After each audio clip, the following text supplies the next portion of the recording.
This has been a really good month for the fund, and one of those pleasing months in a long-short fund where both sides of the book, long and short, make positive contributions.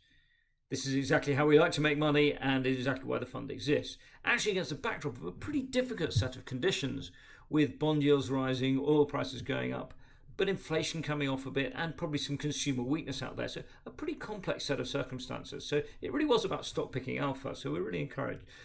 What was good for us last month? Computacenter was the really big contributor. Computacenter, a distributor of IT services and hardware into Europe, UK historically, but it's expanded outside.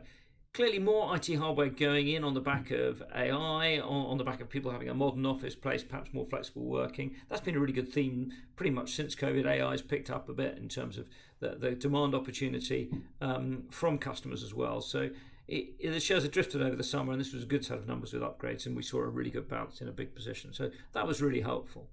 Other positive long contributors included Shell, where the oil price up. We do think Shell is a high quality business and a good place on energy transition.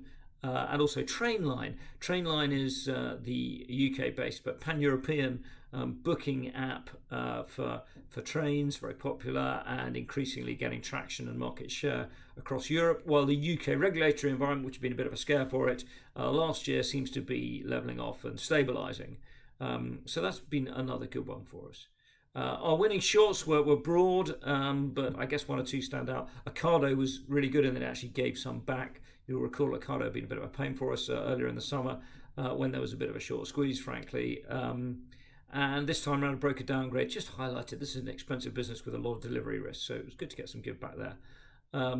We also did well in a relatively new short for ourselves, IWG. So think of IWG as a little bit like a WeWork type business. Been around in the UK market quite a while, actually.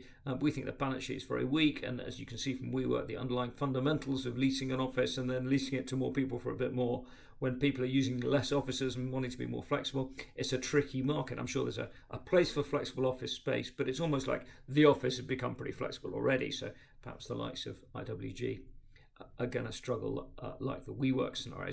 So that's been a good short for us as well. THG, the beauty products and online consolidator, has also had a tough month, so that's been another good little contributor. Some of these shares have been pretty volatile, so there's a bit of give back. Some of these things hurt us earlier in the year, and we've had some give back, so actually hanging in there on some of them has been the right thing to do. So overall, a really good month against a difficult macro backdrop, but that's why the fund exists. We should be able to navigate all sorts of different market conditions. We don't think things are suddenly going to get better into Q4. I think with rates plateauing a bit, inflation coming off, some of those domestic things look a bit better, but as I mentioned, perhaps a weaker consumer and a more of a global recession story coming through. So lots of puts and takes for us to manage again there, and we'll keep working hard as we have done this month to generate more positive returns in the final quarter of the year if we can. Thank you very much again for your support, and I look forward to updating you again in about 4 weeks' time.